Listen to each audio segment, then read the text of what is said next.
I'm the daughter of 2 Indian immigrants, and sex education was never a topic of conversation at the dinner table. So I'm basically navigating parenting an 8-year-old and a 5-year-old by doing the opposite of everything they did.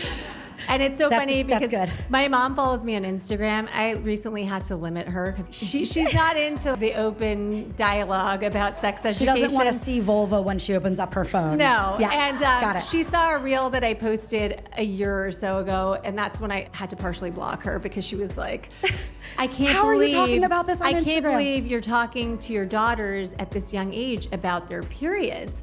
Like, you know, girls are getting their periods earlier. And I was like, wait, let me get this straight. You think girls are getting their periods earlier because we're talking about periods? And she was like, no, that's not what I'm saying. I'm like, I think that's what you just said. Something like that. So I'm really trying to be more progressive. And I think as an OBGYN, it's easier for me. And I do recognize that the littlest things can make a huge difference. I think calling your body parts by the appropriate name and just showing them that there isn't stigma and shame associated with their bodies and to be proud of how their bodies work.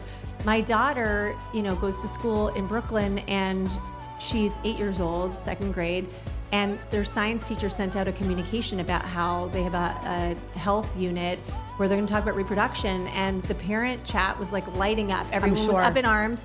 And I'm like, I'm gonna be going in and giving a talk about reproduction. Right.